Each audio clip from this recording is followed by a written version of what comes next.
My supervisor was telling me you need to find a good man. Like, I know, but I just need to find where the good men are at first. I went on a date with a guy who just made me pay for my drink as a test tonight. No dry clothes and no fire, because we have to make mistakes.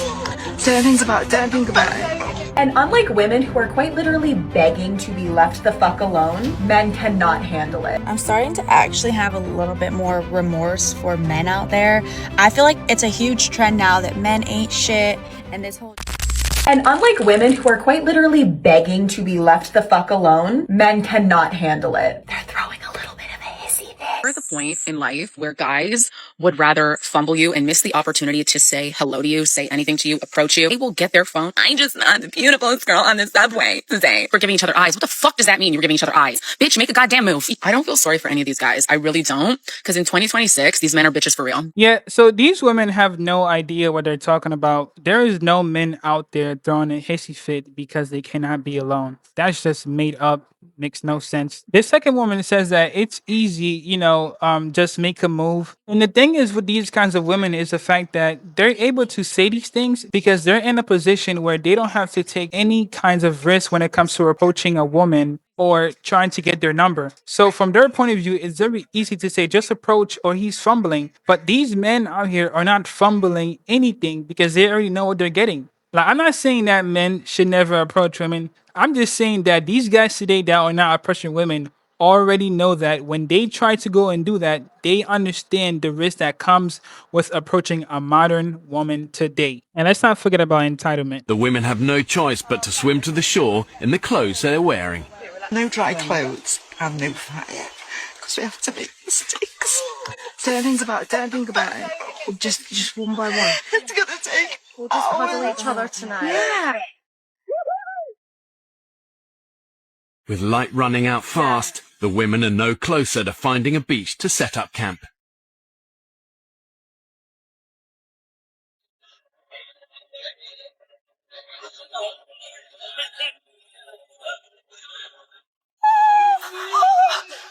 It's right near me. A huge fucking snake came towards me.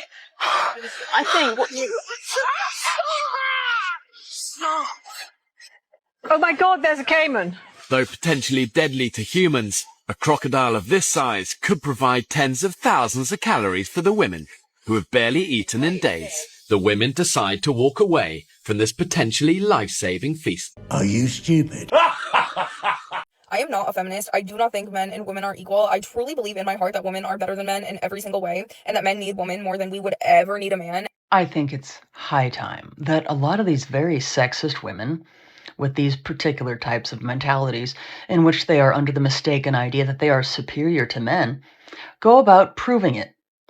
There should be no difficulty in doing so if there's actually any basis in fact, right?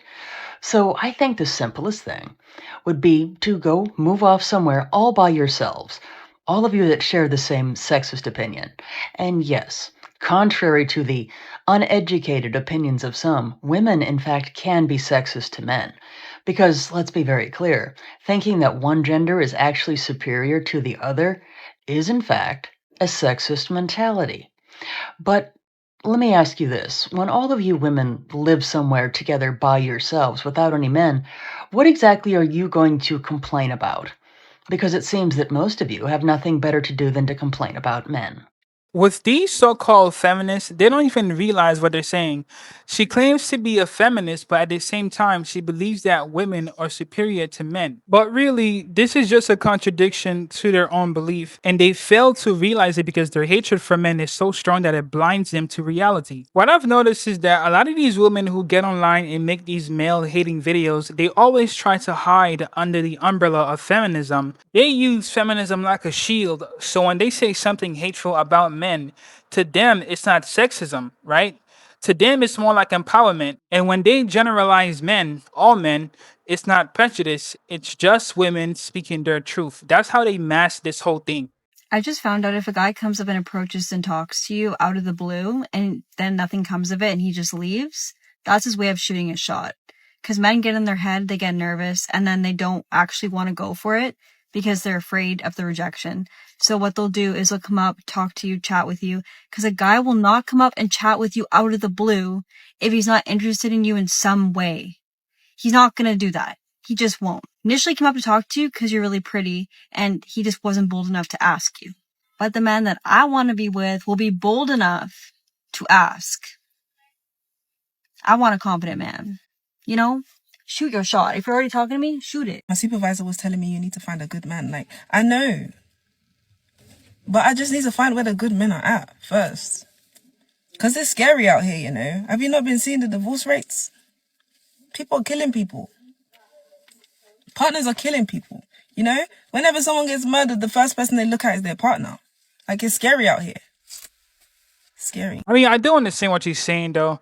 But this epidemic of women trying to find a good man, this would not even be a thing if we weren't in this dating scene today. And it's so easy for a woman to say, hey, I just want a good man. But they never think about if they themselves are a good match for that good man. Because some women, they really get bored of good men because they have structure. They're not going to tolerate anything. They have boundaries. And some of them just cannot respect that fact. A man should pay for your dinner because he should want to pay for everyone's dinner. Even if he's out to dinner with other men, he should want to pay. The man who pays is the boss. He's in no one's debt. He is owned by no one. He is the most abundant. Penny pinching over meals is a scarcity magnet. If a guy wants me to pay and he's like, oh, we're going to split this, right? I'm like, oh, so we're just friends then, right? Well, yeah, exactly. Like, how else am I supposed to see this? Yeah. You obviously don't want to take care of me in a way that, like, is so simple, which is just paying for a nice outing. Yeah. So then we're friends, and that's fine. Happy to have another friend. Yeah. But you're not getting into these jeans. This is the problem I have with modern women who think this way, right? So she just tried to equate him not paying for the date into him getting into her jeans. Like, do you know how weird that sound? So basically what they're saying is that because he didn't pay for the date, he cannot get in my pants. In a way, these women are saying that they're for sale. And the payment is the free meal that they don't have to pay. If a man is all of a sudden in your friend zone because he didn't pay for your meal, you were never interested in him in the first place. Like, a lot of women try to do this test. Pay for my meal, see if he can provide for me. Lady, he does not know you.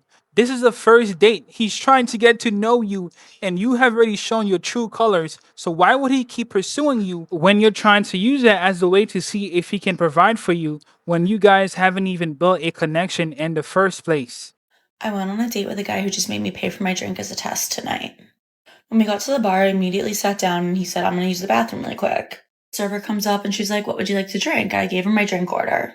When the server comes back with the receipt, the man starts walking back to the table, and he gets there at the perfect time that she sets it down in front of him. He just pretends he doesn't see it.